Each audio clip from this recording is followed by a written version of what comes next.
All right, folks, coming up on Roland Martin Unfiltered for Tuesday, February 12, 2019. Breaking news, Politico says that one of the women who was accusing Lieutenant Governor Justin Fairfax of rape had a restraining order taken out against her in 2008. I will share those details with you when we start the show. Also, a group of black politicians in Virginia, they have a tight list of demands for Governor Ralph Northam if he stays in office after his blackface scandal.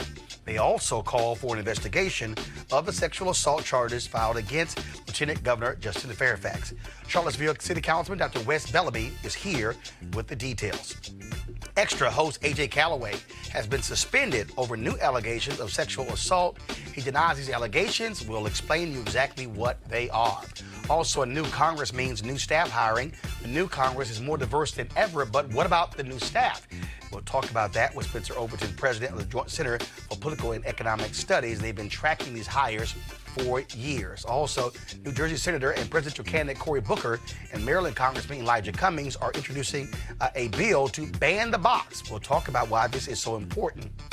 Also, in Arkansas, 54 members of a white supremacist violent meth gang have been indicted by the feds. Yes, white domestic terrorists. And four Miami firefighters now face criminal charges related to racist and lewd acts toward a fellow firefighter. We have the details and what it meant to the man whose family pictures were defaced. Also, students at Eastern Michigan University held a march today to protest a black doll hanging by a noose in a dorm bathroom. It's not the first time racist acts at that school have taken place. And wait until you see and hear from Alicia Keys, Reverend Frederick Haynes, as well as Susan Taylor from last night's For the Love of Our Children Gala held for the benefit of the Susan Taylor's National Cares Mentoring Movement. All right, folks, it's time to bring the funk. I'm Roland Martin Unfiltered. Let's go.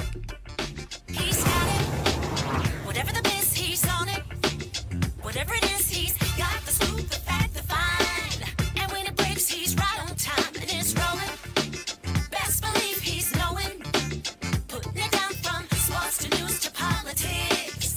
With entertainment just for kicks, he's rolling. It's on go, y'all. It's Roland Martin, yeah. Rolling with Roland now. He's funky, he's fresh, he's real, the best, you know he's Roland Martin now.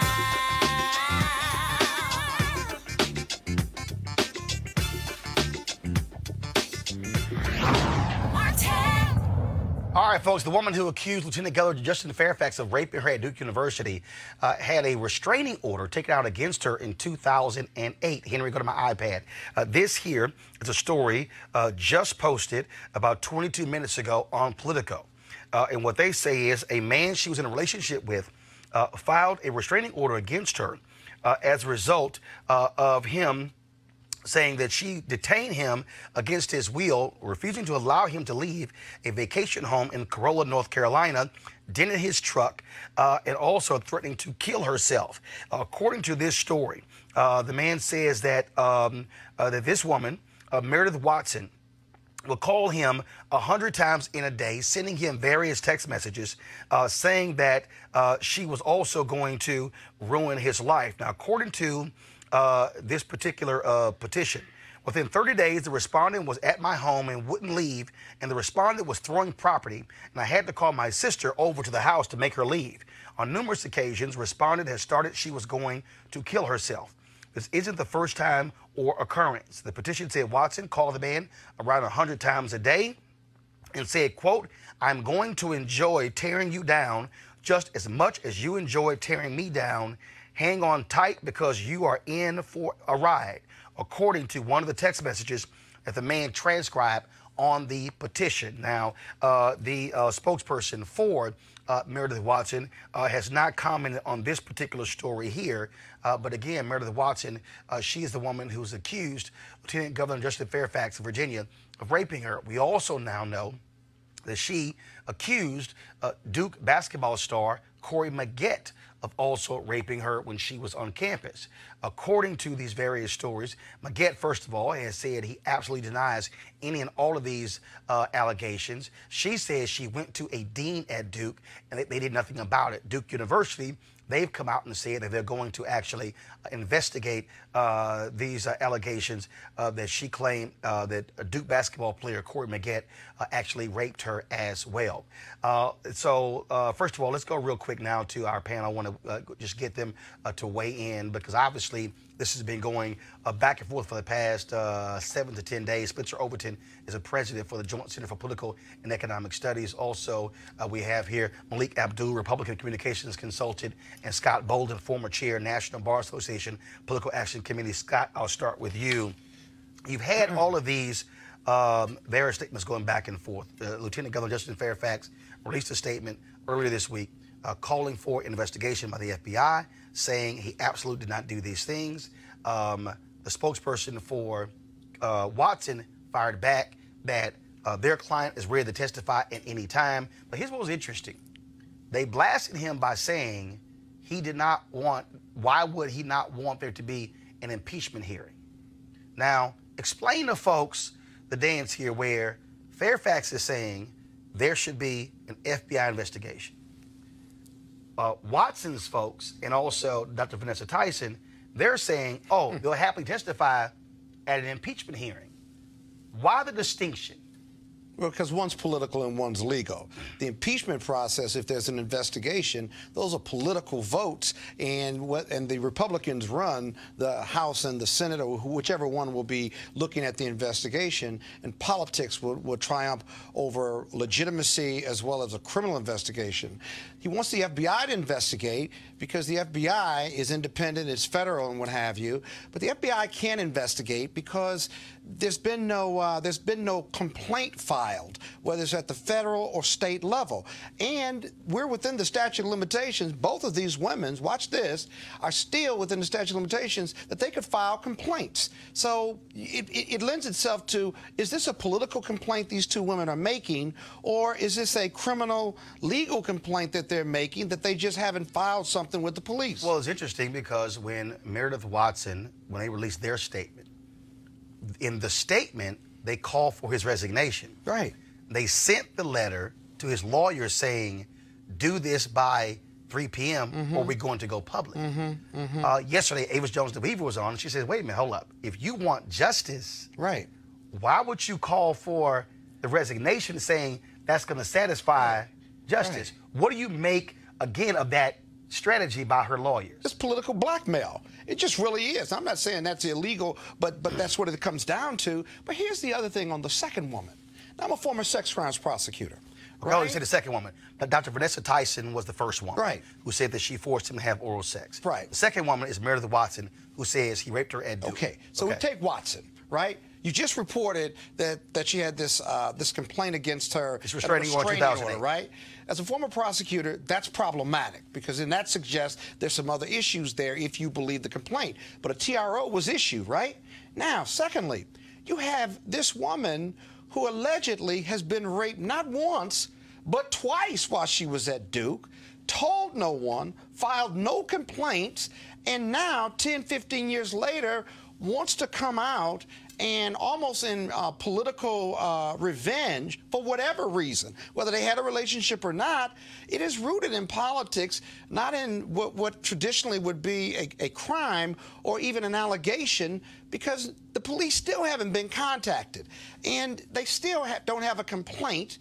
And this political hearing falls in line with what their letter said to Justin's lawyers as well. That needs to be investigated, and her allegations need to be investigated, because it's hard, in my opinion. I've never heard of someone being raped twice, not reporting it in a 4-year period at a significant institution like Duke University. Malik, again, when you look at this story, when you look at what you have here, to Scott's point, Tyson hasn't gone to Boston police or the district attorney to file a complaint.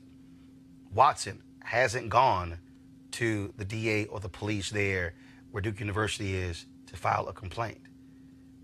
And so how are you looking at this in terms of, again, if you come out publicly and you want justice, well, what is the justice?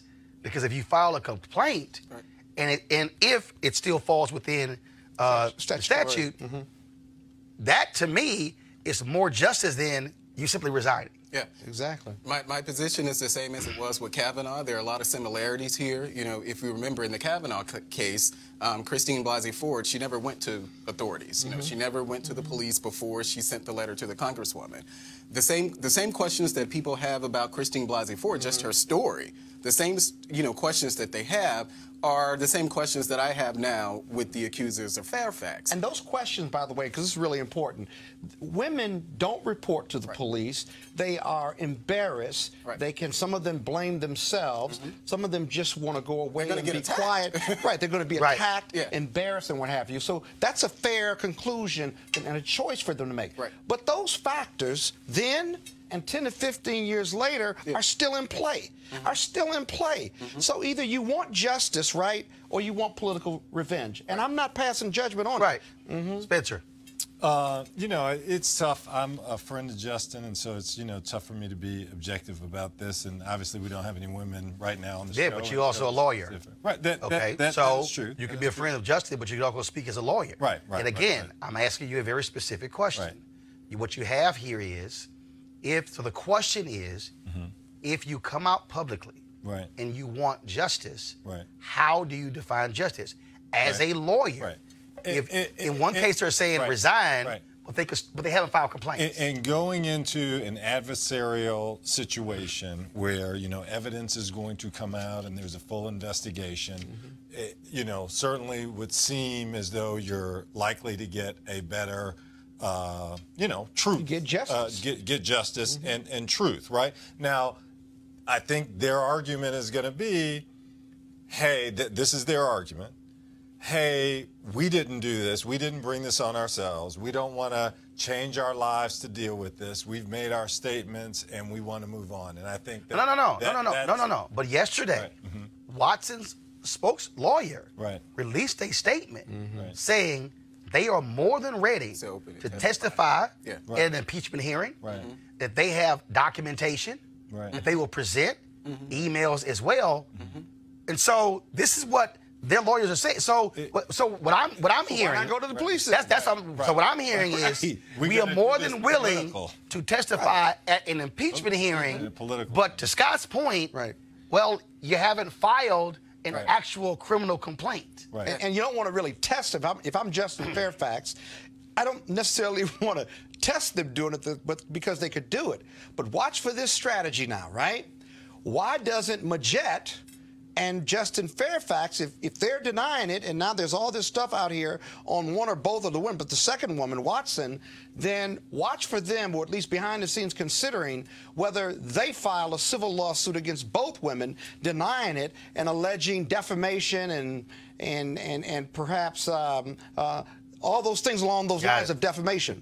Watch that as a strategy, because if that comes out, that strengthens their case in regard to the public and political opinion. Got it, folks. Now, a group of over 100 black political leaders in Virginia have released a statement today calling for an investigation into the allegations and if proven true that Fairfax should resign. On this same group, Virginia black politicos and friends called on Governor Ralph Northam and Attorney General Mark Herring to resign over involvement with blackface as young adults. Now, but if they don't, which seems more and more likely every day, the group has a series of very specific steps they want both men to take.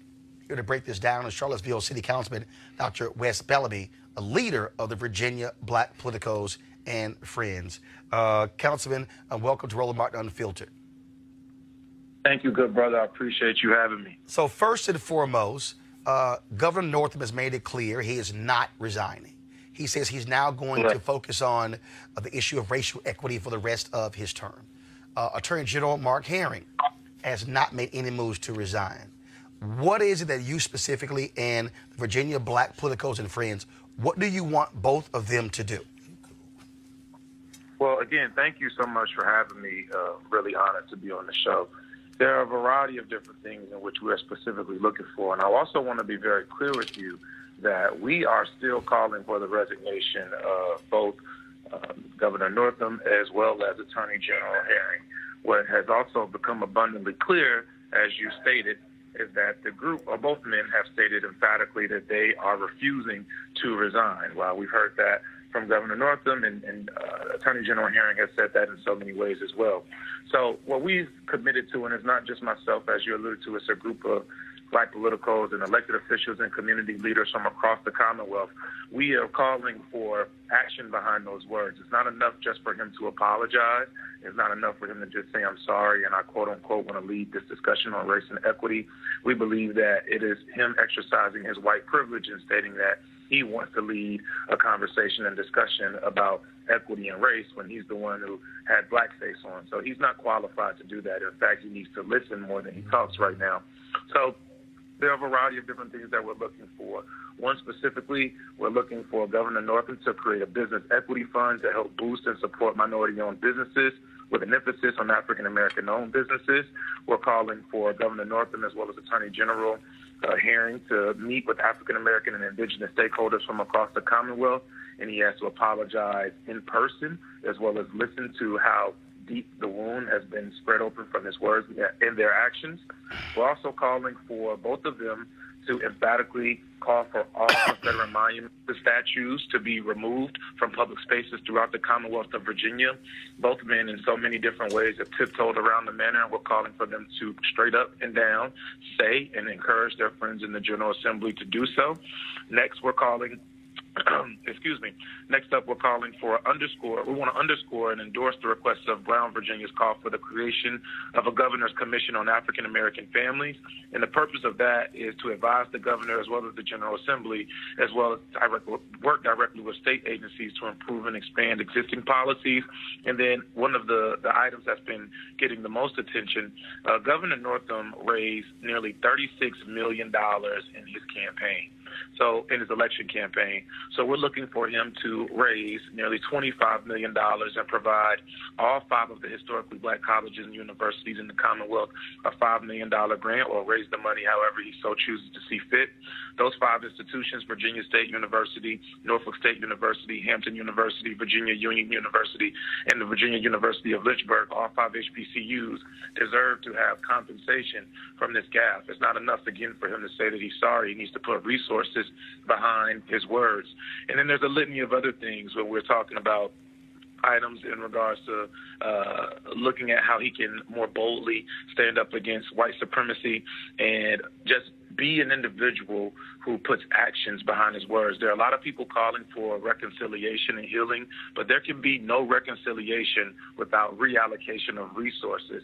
And I think it's also important for us to note, while we have included vehemently and made a clear stand in regards to the governor as well as Attorney General hearing, we have also included in our demands, or in our press release yesterday, we included statements and acknowledged the situation going on with Lieutenant Governor Justin Fairfax.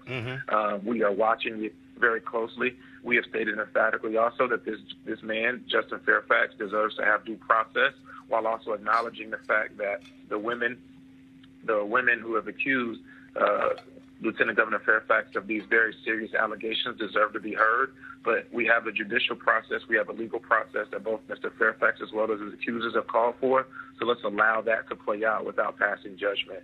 So essentially, that's that, and we're calling for the entire Commonwealth to join us tomorrow at 5:30 p.m. in front of the governor's mansion for our official protest. The governor was scheduled to have a Black History Month celebration, in which after our press release, he's canceled.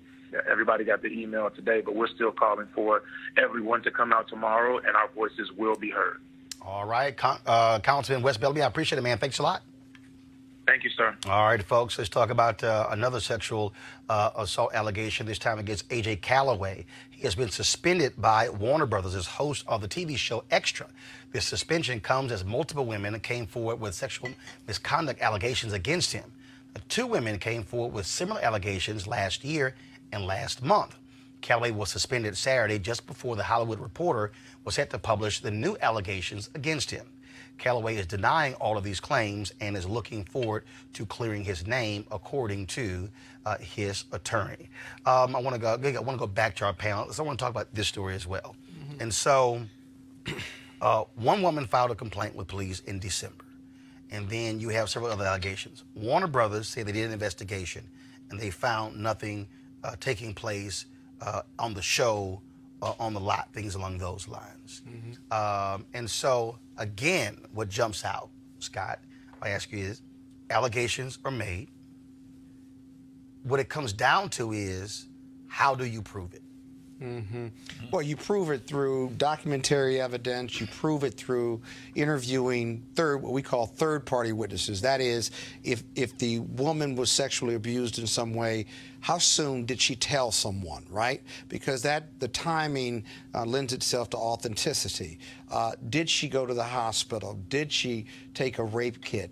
Did she tell? How many people did she tell? And then is there any physical evidence on her body that shows that she was either bruised or assaulted in some way? These are really sensitive cases. You know, it's troubling. I believe deeply in the Me Too movement, but these allegations that are coming out against these men, I just wonder whether, you know, men have been pursuing women and wanting to date women or even sleep with women since the beginning of time, if you will. And is the Me Too movement creating a platform for women who either didn't like being pursued or may have done something they didn't want to do, not necessarily against their will, but maybe not physically against their will, but mentally against their will? So I'll give an example. So Salah Abrams, who is a domestic violence activist, I know Salah. She's also an author. Now, she accused AJ Calloway of sexual assault in 2006.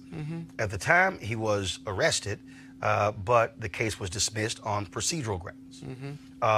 And nothing else came forward from that. And so she made a statement saying, quote, "I was disappointed to read the false." When the Hollywood Reporter reported her story, Calloway said, "I was disappointed to read the false allegations about me in the Hollywood Reporter.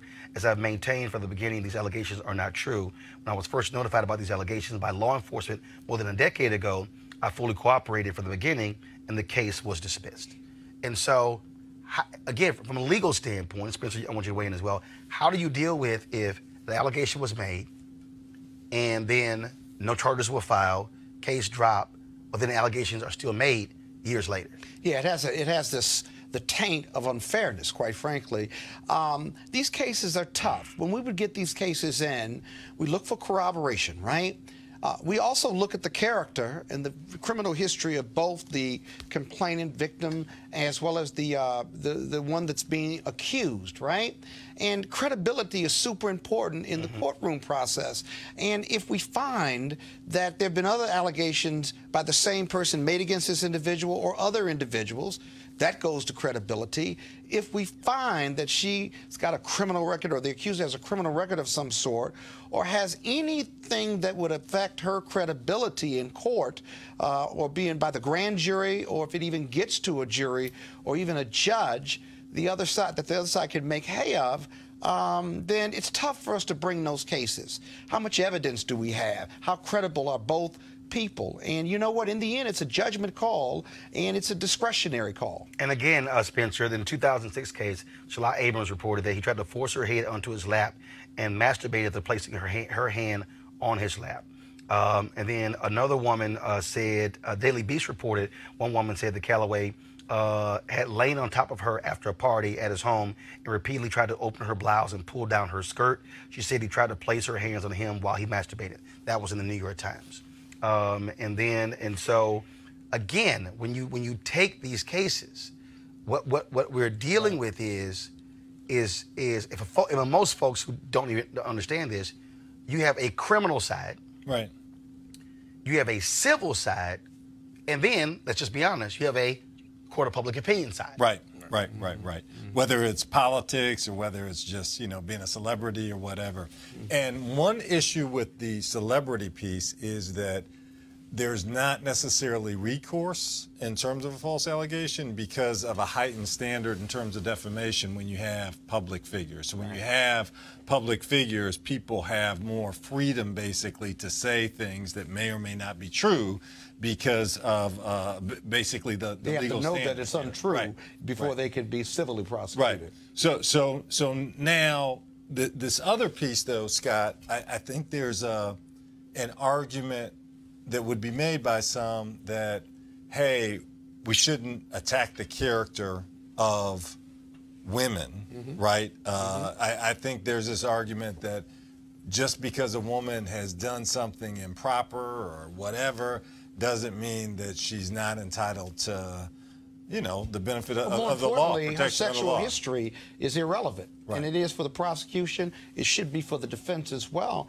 I wasn't talking about her sexual history. I was talking about whether she's brought claims before that have been dismissed, whether she's done TROs and they've been granted, or people against her. Stuff like that goes to credibility. Malik, final comment before I go to the next story. Just to your point about, we know that these cases are tried in the public. And this is exactly what we're dealing with now. Whether it was Kavanaugh, whether it's Fairfax, any of these cases, they are tried in the court of public opinion. And we have, and to your point about the Me Too movement, I do think that we need to be mindful of that. When these sort of accusations come about, it doesn't matter on which side of the political aisle you're on. There are people who will be accused of these things, and we have to look at them, each case, apolitical, and make a decision, a determination whether or not we believe it. But can you look at it in an apolitical way? I mean, isn't politics caught up with the Kavanaugh piece, et cetera? I mean, what's interesting about this latest piece is that you've got two big Democratic factions in terms of women and in terms of black folks are really kind of in different spaces in terms of this particular. And if you look at those two groups in comparison to where they were with Kavanaugh, I would say that there's a difference in where they are. And even I would go further to say that that Christine Blasey Ford was depicted or talked about in ways that the two black female accusers have not been. Yeah, but I think in all seriousness, Kavanaugh was different in this regard. That sure, we believed Dr. Ford, right? But what women and Democrats were really upset about was that the Republicans' refusal to investigate and find out whether he was an alcoholic or drank too much, and whether he actually committed this act or not. He may have still been elected to the Supreme Court after that investigation. It would have been a tougher vote for the Republicans, but he may have. And I think that incensed people that they didn't care. And so what you have is you don't have a political party, Republicans or Democrats, fighting an investigation when it comes to Fairfax. And so I think that is one of the issues there. I do want to ask y'all about this here. Of course, Ralph Northam, the governor of Virginia, saying he is going to go on a listening tour of Virginia, which is sort of weird because prior to being governor, prior to being governor, he was lieutenant governor. So it's not like you're not aware of the state. And of course, one of the first places he's going to go is HBC-You, Virginia Union, in Richmond. How arrogant of him. That's white privilege. How can he, who wore blackface and was comfortable in that environment... Now, hold up. So he said that wasn't me in blackface or in the Klan hood. But here's the problem. But it was his page. That's right. And then, according to the yearbook, the students submitted their own photos to their page. For you, right? Whether he's right or wrong, what he told you in the first instance when he conceded that it was him and then said it was wrong shows you that it could have been him, and that he believed it could have been him. First of all, and so therefore, he had lives. And then, of course, he said he's going to hire some investigators to find out who was on his page. Now we're going to find out that he was the Klansman. That's what we're going to find out. Now, don't you think there's going to be a conflict between administrators and students? Like, when you go down there, the administrators are going to be like, cool out, let's just get this money. And, like, the students are just going to be up in arms talking over him, etc. And that's the thing that I think that Malik, that's important. Because look, y'all probably saying, because I recently spoke at William & Mary College in Virginia, so I did their MLK program there. Wearing so I told shirt today. Calm the hell down. So I told him, I said, all right, I'm gonna wear your shirt on the show. But I've probably spoken at now 50 plus HBCUs, and and many of them are public HBCUs. So you've earned that shirt. And I've earned all the shirts out there. But here's what's interesting. And I've been in that position, being a speaker, when you're critical of state officials, especially whether they're Republican or Democrat, but especially when they're Republican. But when you're critical of state officials at a state university, and they are dependent on state funds. And so what you're going to have here is Governor Ralph Northam going to a public HBCU where the president and the administration and the board of trustees have to go to Richmond in order to get increase in funding. That's, and that's really, so yes, to Spencer's point, the administration's going to be like this here. Welcome. And the student's going to be like, getting that ass. Right. You know, so this thing with And if y'all want me to moderate the listening tour, That would be awesome. I'll be happy to ask a few questions. you know, this whole idea of the tour, I'm assuming he's talking to whomever his team or experts or whomever. They ain't black. You know, well, Soft audience, too. I would imagine. You know, but one of the things that, you know, I was talking to some friends about this, you know, as we talk about racism, as we talk about blackface and what these sort of things mean, you know, I wonder, and I haven't looked it up myself, but I wonder as far as Northam's history, you know, I didn't realize, you know, he was a lieutenant governor, but as far as his history in the state, do his policies match what we assumed to be his racist history? You know, outside of the blackface, as far as his policies, what have his policies been in the state of Virginia throughout this time, and have they been advantageous to blacks or not? He was elected, I'm assuming. And this is where the nuance is critically important, because when you look at the polling data, where 58% of African Americans say he should stay, I keep trying to explain this to people, and especially to a lot of white Republicans who don't understand. Black people are extremely astute at politics. And what black people are saying, they're going, okay, hold up. Nah, his ass wore blackface. He the number one. The Attorney General wore blackface. He the number three. I absolutely believe, had the allegations against Fairfax not come up, it would be 75% say Northam ass gotta go. Yeah. But black folks are going, now, wait a minute.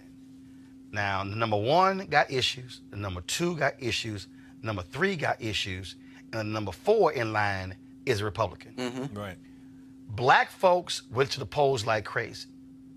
Not only that, Northam had an issue because there was a pipeline in a black community that Northam was not against. Right.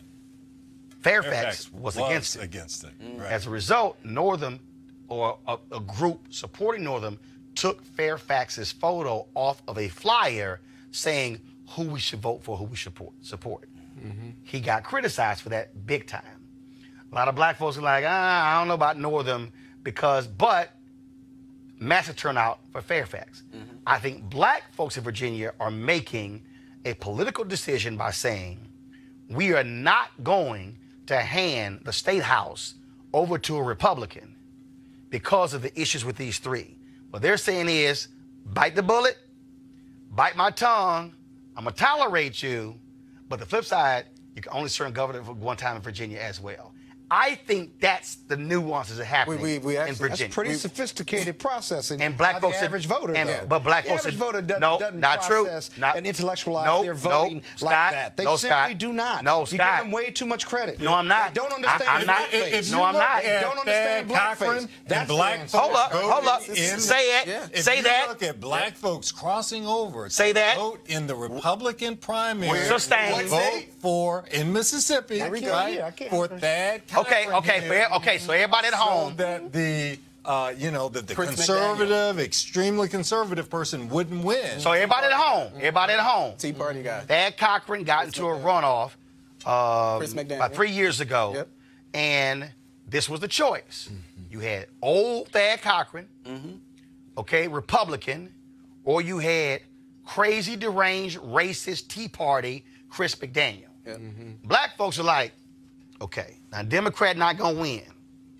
Right. We gonna have Republican or racist Republican. Black folks crossed To vote for Thad Cochran. They said we gonna keep that bigot out. Black folks are that sophisticated, and those numbers were not small. And these people, and when my mother was one of those. Never voted for a Republican. Your mom was a Republican No, too? no, my mother was one of those who crossed to vote for Thad Cochran. She was one of many because Chris McDaniel was who was running against Cochran was that much worse. You have to consider that in Thad Cochran's case, he had been the senator for 40 plus years or something, so they were very familiar with him, but they did cross over to vote for Thad Cochran. And what people don't know, what the favor, if you will, that Thad Cochran returned that people don't talk about is that he was one of the votes for Loretta Lynch. Oh, no, hold on. No, we talk about it.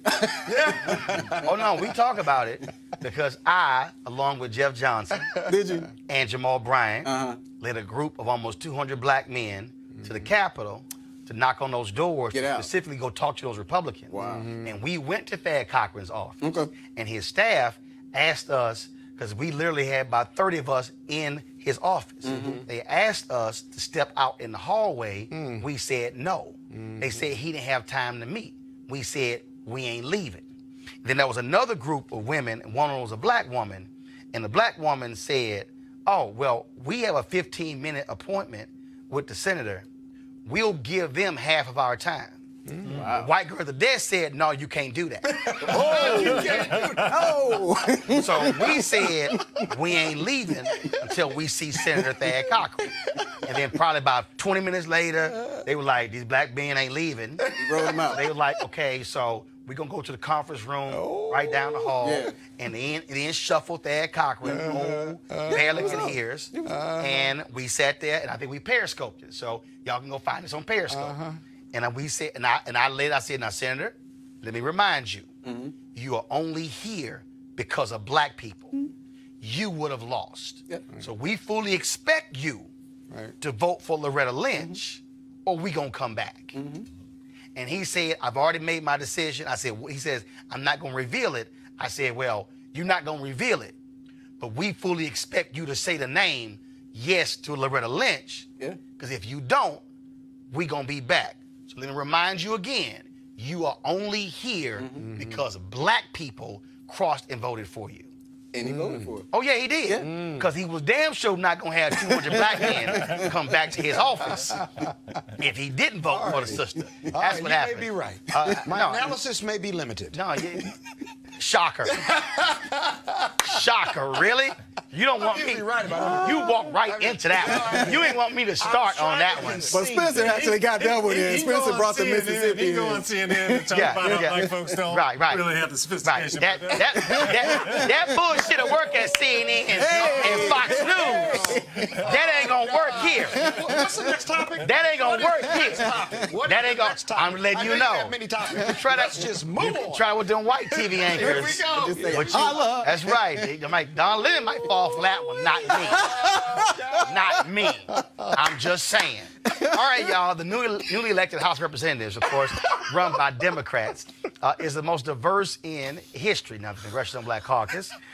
They, of course, also have 2 senators and 53 House members. But a report last year by Spencer Overton's Joint Center for Political and Economic Studies found that the staff of the last Congress was not as diverse as the members themselves. In fact, if you looked at, really, on the Senate side, you had more black folks in key positions on the Republican side than all of those damn white senators. All right, so Spencer, now, of course, it was also last year when Senator Chuck Schumer said, oh, we're going to have the Rooney Rule.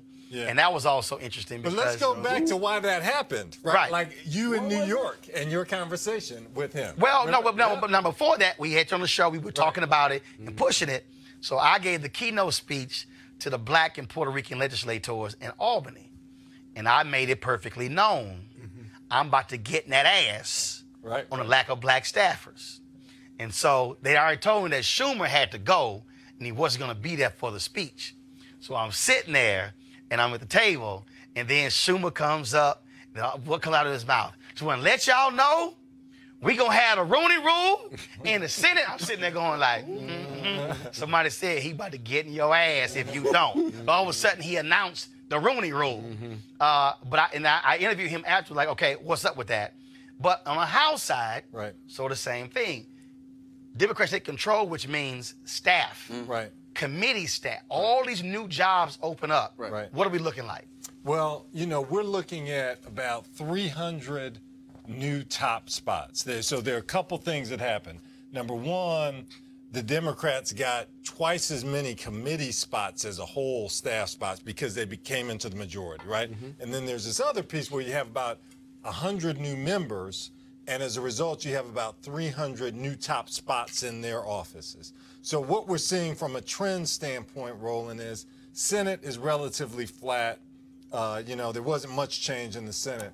On the House side, we saw a slight increase in terms of diversity. So, for example, in the old House with the staff, about 14% of the folk were people of color. You know, the country's 38% people of color. These new members, 21% of the new House members, their top staff are people of color. So 21% So of the is that top. an increase? That's an increase. Slight increase here. Well, but also keep in mind, you also have more people of color who are Democrats. Yeah, that is true. Although even among Dems, the old number was about 25% of their top staff were people of color. In this new class, 29% of the new Democrats are people, you know, their top staff is people of color. So it's a slight increase. Certainly not up to 38% like we'd like to see, and so certainly much more work What do to you do. attribute that to? Pressure? Yeah, I think that's it. I mean, I think disclosure and pressure, we just have to keep. But you're undercounting, though. You said you'd love for it to be higher. Well, you've only had a slight increase, right. but you've had a huge increase in diversity in the House. So why aren't those numbers matching the Right. increase in the House? Right, and the increase in diversity has largely been in terms of Democrats. So remember when I said that number went from 25 to 29? A lot of that diversity before was CBC members and CHC members, really CBC members. Like white folks, their districts, white Democrats, their districts on average were 37% people of color, and yet only 8% of their top staff were people of color, right? So white Democrats are really the offenders. We haven't broken it down yet to figure out the white Democrats in the new class, how are they doing? That's something we got to look at. But also, Malik, you've been experiencing something also interesting because you've been going to these Republicans trying to get black Republicans to apply for these jobs, and you've been having a problem. Yeah, I met with the chief of staff and the staffing director on the Republican side for my home state senator, can't remember his last name. Damn. Oh, yeah, Mississippi. I can't remember his last name. Mississippi? Absolutely. Cindy Hyde-Smith. But in addition to Cindy Hyde-Smith, I also met with the office of the Republican senator there, the male senator there as well. And we talked, one of the things that we talked about was staffing. You know, I went in talking about diversity and staffing in their offices. And so I have gone about myself, you know, just on my own, just reaching out to people, just telling them about the opportunities. I haven't had I haven't had really any positive feedback on that. There could be several reasons for that because there have been efforts before to pool resumes and they don't go anywhere. That could be the reason. Part of it is because I'm a new Republican, so I don't have the same, you know, maybe I don't have the same trust, but I know you have something. I just want to say something that's happened in the Senate that's largely, I think, stimulated by the presidential race, right? When we looked at the numbers on the Senate side before, there were 2 black top staff who were Republican and only 1 who was a Democrat, right? Only recently have Democrats pulled ahead of Republicans in the terms of top black staff, right? So recently, on the Senate side, Gillibrand hired a top chief of staff who's black. So did Elizabeth Warren. And really in the last year, we have had 3 black chiefs of staff on the Democratic side. Before that, we didn't have any. Now, let me explain this, okay? So the folks who are at home watching, and you're like, okay, this is all inside politics. This has absolutely no bearing on me whatsoever. Do understand? That's an absolute lie. To understand politics, you have to understand staff plays a huge role when it comes to policy, when it comes to positions and how certain decisions are made.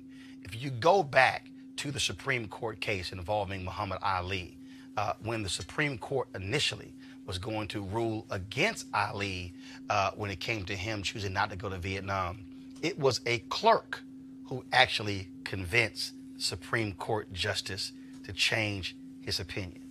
Staff is crucial in this space. But not just when it comes to that. You have to think broader and down the road. When you talk about Washington, D.C. staff, these are the people who are going to, in the future, run for a political office, whether it's Congress, whether it's state legislators, city councilmen, county commissioners, governors, whatever you want to call it. Second, these are the people who are also hired in critical corporate America positions. And so when they leave Washington, D.C., they get hired in corporate America, in public policy shops, to become lobbyists when it comes to PR and government relations. And so what happens is when you leave a congressional job, all of a sudden you get hired to run somebody's entire office or division, guess what? You are now hiring 10, 20, 30, 40 people. And so if we have more African Americans in these critical positions as chief of staff, legislative director, communications director, that's where people are tapping for other jobs in corporate America. And so you can't just think just these jobs in Congress, in the House, and the Senate. You have to understand the impact that goes beyond that. Spencer, real quick. Just also these commissioners and people who are appointed to positions. Stephen Breyer, Supreme Court Justice, you know, key Senate staffer here. You know, basically people understand the process so they know how to get nominated, know how to get appointed and get through the process. All right, so folks. yes.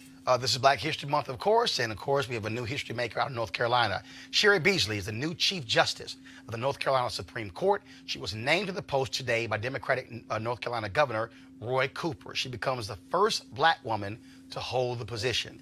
She was formerly an Associate Justice of the North Carolina Supreme Court. When Cooper appoints her replacement, there will be 6 judges appointed by a Democratic governor and 1 appointed by a Republican governor. Now, let me also explain to you what happened. The Republicans in the legislature in North Carolina, they have been so nasty and so despicable how they have led. They tried, when the Democrats got a 4-3 majority in the Supreme Court, they then tried to take all the power from the North Carolina Supreme Court, give it to the court right below them. That was thwarted. The reason this position opened up, because it was a Republican who resigned in order for the governor to be able to appoint a new Supreme Court justice. Because even some of the Republican judges in North Carolina have been ashamed of what the Republican legislature has done over the past several years. And of course, again, this is also what happens when you vote, because these things also matter. Got to go to a break. We come back, more on Roland Martin Unfiltered. Hey fam, I want you to like, share, and subscribe to our YouTube channel, youtube.com/Roland S. Martin. And don't forget to turn on your notifications.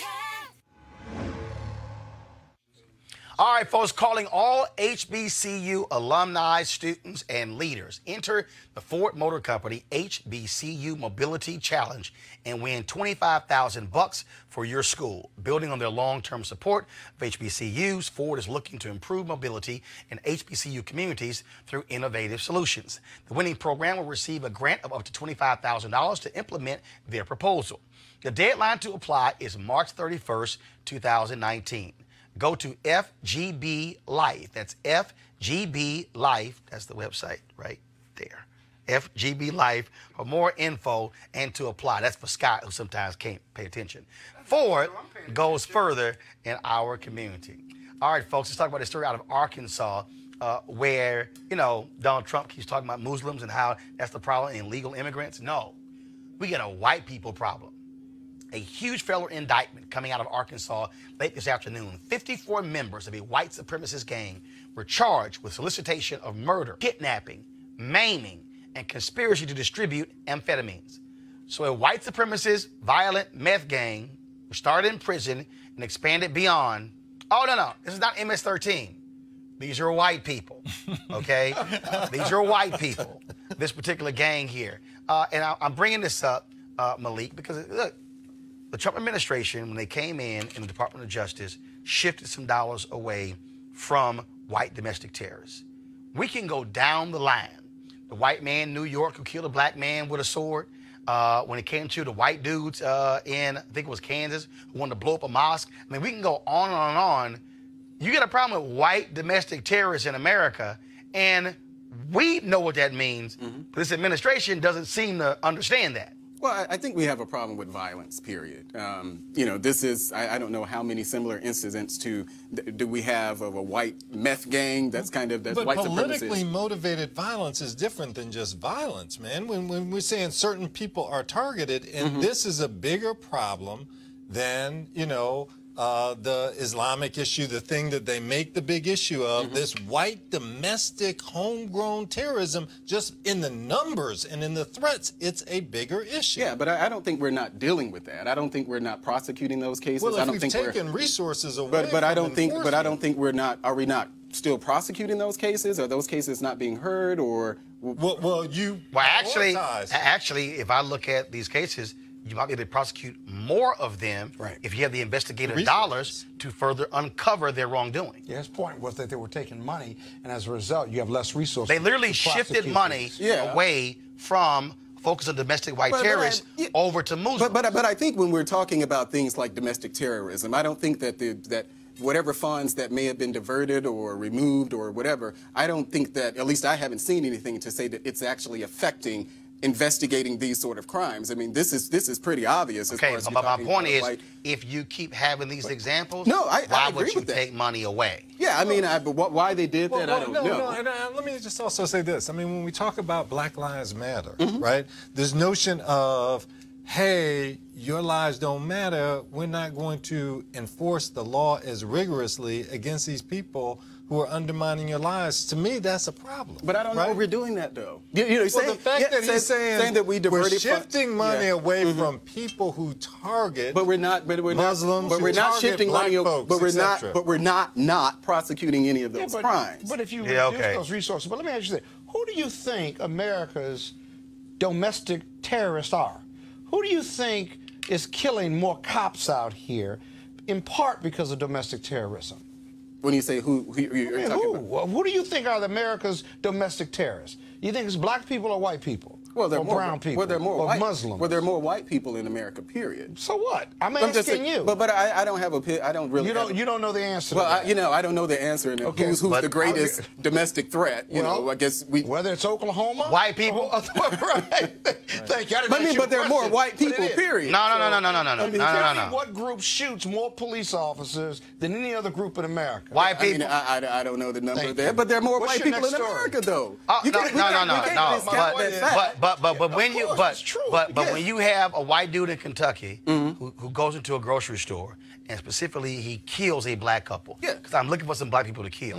No, we have numerous examples of this, and I'm just simply saying is, if you're gonna be spending dollars, what I'm saying is this administration loves focusing on Muslims and illegal immigrants. What I'm saying is you better focus on white domestic terrorists, and the reason I'm using that phrase, for example, is because had this been 54 Muslims, oh my God, man, please, you would have it would be a total. And all I'm saying is we treat a terrorist incident involving somebody who is Muslim or who is an undocumented worker different. These white domestic terrorists. That's all I'm saying. But they arrested them too, by the way. No. I'm not surprised. I'm just calling it out. All right?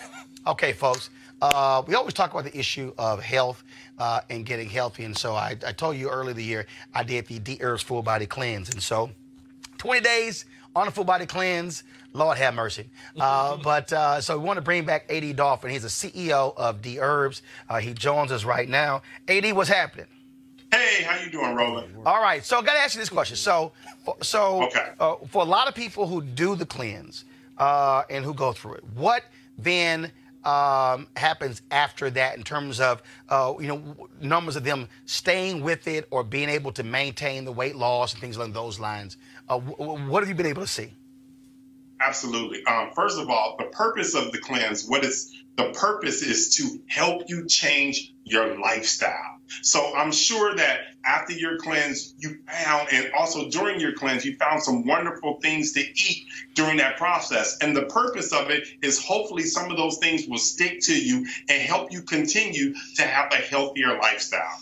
Okay, so when we talk about, again, the cleanse and it's cleansing different body parts, so explain that, because, again, you have these 6 different pills you're taking. What does it actually do to your body? No problem. So the purpose of the cleanse is to clean out all your major eliminative channels. That's your gallbladder, your heart, your liver, your colon, your spleen, your lungs, your kidneys, your adrenal glands, your blood, and your skin. It's going to help you filter out all the waste from those particular areas of your body so your body can function on a higher level. So let's talk about high blood pressure and diabetes. How are folks with that? How are they impacted by doing a full body cleanse? Wow, it's such an issue, especially within our community. You're talking about 36 to 38% of the African Americans out there have diabetes. 42% of us have high blood pressure. It's such an issue. And we're literally eating our way into sickness. So what I mean by that is it's coming from the things that we eat. So therefore, if you change your lifestyle, and that's where the cleanse really comes into play, because it's going to help you change that lifestyle. It's going to help clean out your system. It's going to help you reset your body. So therefore, you can live a healthier lifestyle. We're always living these sickly lives. And we're going out. It's like almost a thing of the past when people used to pass in their sleep. People are now dying in the hospitals and dying from diseases, and we're literally doing it to ourselves. Scott, did he do a cleanse or something like that? No. I thought you said you did, but I'm not sure. Oh, I did. It's not clear that you did it. Well, I tell you what. I wish the full body cleanse could lead to growth in height. Well, it won't do that. But I do have a question. I'm familiar with the D-herbs, but Doc, I have been off sugar, voluntarily added sugar, for about 6 months now. I saw you with a piece of cake in the green room. No, I was not. Stop it. And I'd like for you to talk about, you know, you've got the cleansing stuff, but the importance of limiting the amount of sugar you're putting in your system as it relates to diabetes, high blood pressure, and some of the other elements that the majority of African Americans suffer from. Absolutely. First of all, you said artificial sugar. Yeah. And you're off of that, right? So that's a beautiful, beautiful start, because that's what a lot of people don't understand. Sugar, that relates to diabetes. Mm-hmm. So that relates to high blood pressure. We're literally doing it to ourselves. It's our diet. It's the diet that we've been given in the past that's playing such a role in our health right now. So we literally have to go back and change the way that we eat. And I think it's beautiful that you started in that process. How has that affected your body thus far? Well, I will tell you this. He's still pudgy. No, not at all. Over 6 months, I've lost about 15 pounds. But I will tell you this, physiologically, it took me about 6 weeks to really get off sugar, in the sense that I was feeling better and normal. When I was reducing it on a daily basis, Roland, don't jump on this, but I was mentally foggy and really had I had a number of headaches, and it really took me a minute to feel normal after eliminating, I said added as well as artificial sugar from my body, and I thought it took longer than normal. You know, we're all sugar addicts, as I've read, and we're addicted. You know, the mice are addicted to cocaine, and they're addicted to sugar. Their brains light up the same way. And you're absolutely right. People don't understand. Sugar is probably the #1 drug in America. Exactly. So many people are plagued because of sugar. It's crazy. So, and the cleanse will definitely help you eliminate those cravings to some degree, but it definitely takes work on your part. All right, then. Thank you. All right, then. Y'all got Malik. So go ahead, after Spencer, the go ahead. cleanse, how do you get back into not get back into, but start a good routine? So, well, actually, no, I'll tell you, it was even after the 20 days, because first of all, doing it, you can only do raw vegetables, fruits, and nuts. Mm-hmm. And then of course it was like tons of water you're drinking. And so because you've been doing it for 20 days, it sort of became habit forming. So you didn't naturally reach for a bag of chips. You didn't naturally reach for some cookies, because first of all, most of that stuff not even in your house. So one, it's not there. But also because when you were traveling, you couldn't eat this stuff anyway. So you were used to, okay, when I'm going to the store, getting this, getting that, things along those lines. And so it really changed you mentally, sort of how you sort of approach food. and then that played a role in terms of how you then begin to say, okay. So I was doing lots of the fruit smoothies. So probably 10 days after, I was still doing 2 smoothies a day because it just became sort of habit for me. Yeah, shut your ass up. Pudgy, first of all, we don't want to talk about muscle mass out of the 2 of us. Mass. You look awfully pudgy over here. Who got muscle mass? I got plenty of muscle mass. Boy, please. Okay, all right. Death. And you know what, Roland, it's exactly what you said. Go ahead. Roland, it's exactly what you said. It takes 21 days to break a habit, so therefore that's something that happens during that cleansing process. Like exactly what you said. Instead of reaching for that soda, you're reaching for that water. Instead of eating those bag of chips, you're having a healthier meal. It's become habit forming. All right, folks out there, of course, if you want to try it, all you got to do is go to dherbs.com, dherbs.com.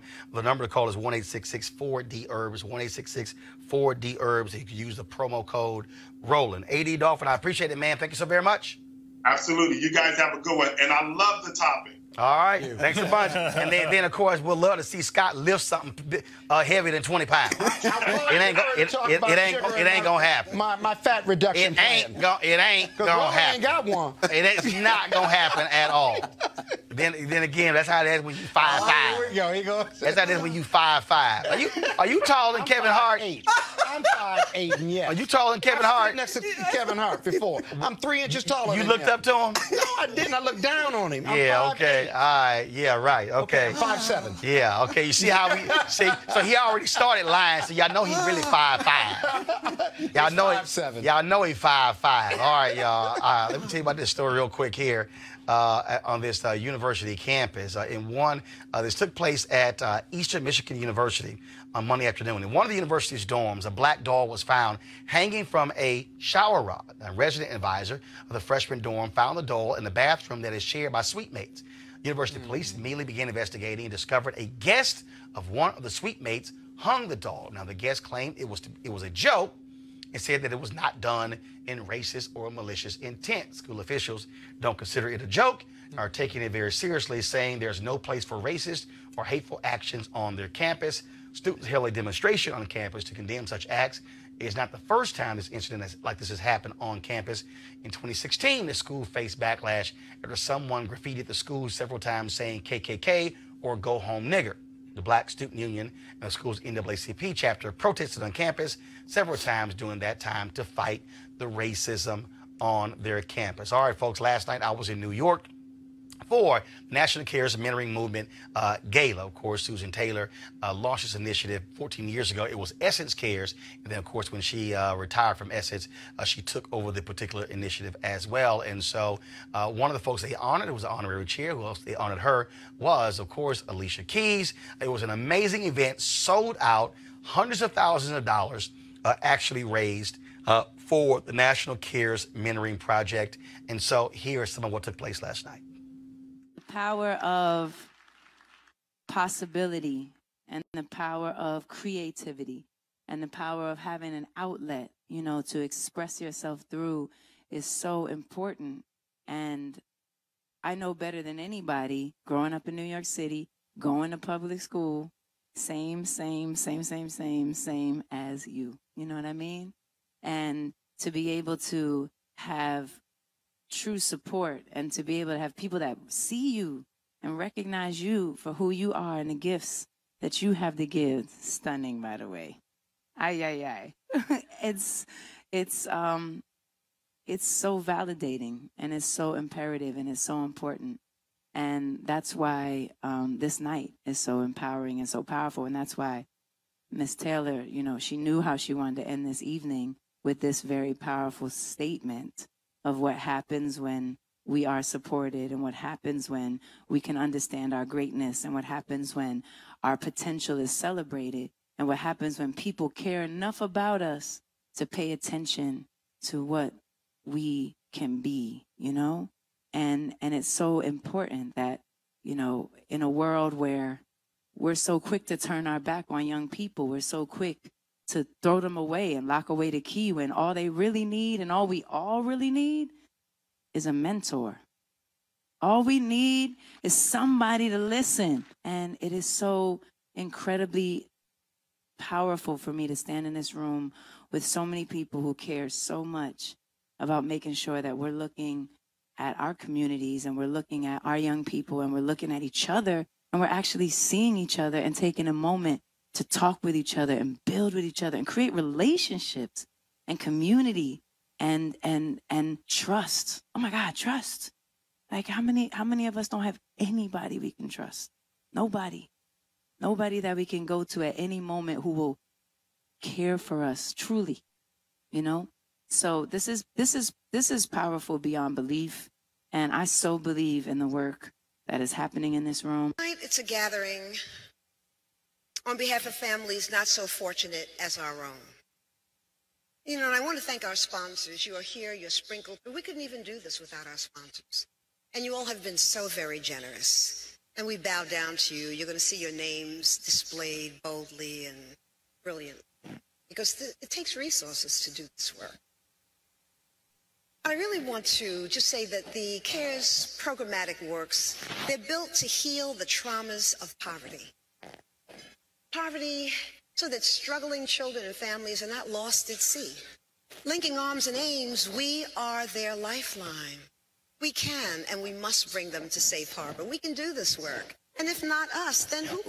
And yes, true, some of the children we meet are hard. They're hard because their lives are hard.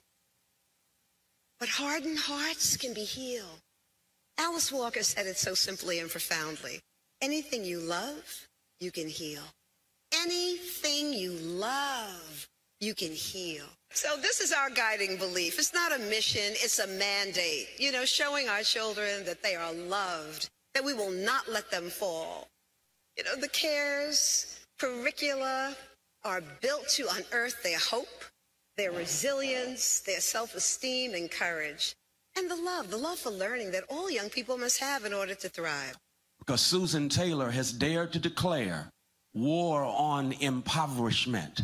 She has dared to declare that we must take a stand for our future, the queen of compassion and consciousness. Susan Taylor, in declaring this war, is now recruiting each and every one of you, just as she has done these amazing soldiers of love who grace the stage.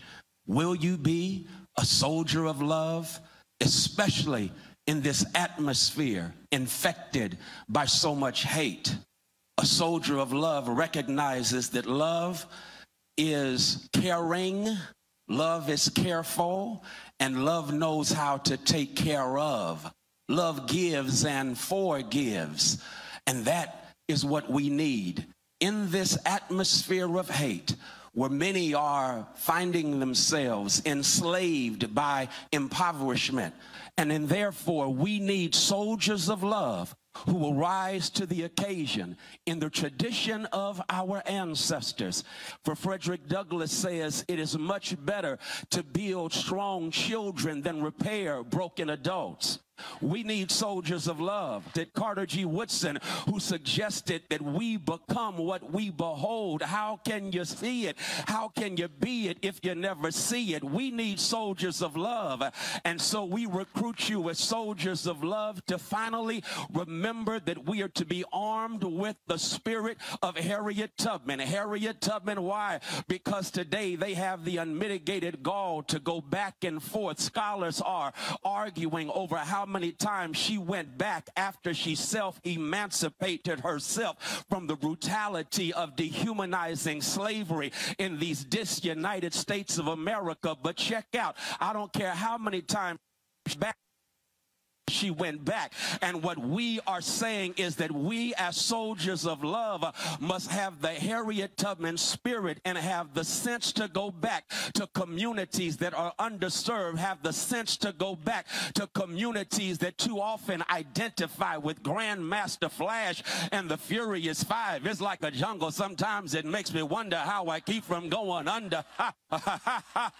And then they say, don't push me because I'm close to the... Y'all got that, don't you? I'm trying not to lose my head. We have to have the spirit of Harriet Tubman and go back. And when soldiers of love recognize the power of mentoring, who knows what will happen? Who knows? All right, folks, and again, so a great event last night, and so we certainly want to thank Susan Taylor and all of her mentoring chapters from across the country, the great work that they are doing. Folks, remember in November, I went to Houston and I traveled there to hit the campaign trails. There's a group of 17 black women who ran for Harris County judge there in Houston. Here we go to my iPad. This was the photo that, of course, after they won, all 17 won. They talked about black girl magic. Well, just a couple days ago, I got news that Cassandra Holloman, of course, she was one of the judges. 57 years old, she passed away. Her mother had passed away last year. She considered not running, and she chose to stay on the ballot. Then a couple of months ago, she began to develop some serious health issues. This is Cassandra Holloman right here. This is one of the photos that we took. We were at Frenchie's there in Houston. It was the last stop. We hit about 10 different stops all around Harris County on that Saturday. And so I traveled with them, and we hit the AKAs and the links, all these different spots. And so Cassandra Holloman passed away at the age of 57 years old.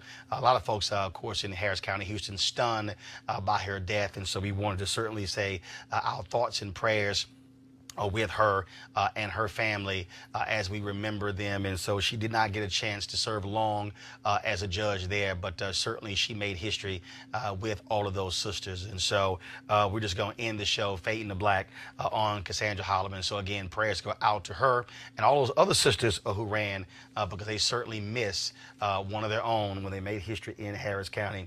Folks, I'll see you guys tomorrow from Charlotte actually I'll be here Thursday. I go to Charlotte for the NBA All-Star game. Be sure to support Roland Martin Unfiltered. And then last thing, when they sent me the text of this photo, they said, man, she loved herself some Roland Martin. And so Cassandra, certainly rest in peace and prayers to you and your family. Folks, y'all have a great evening.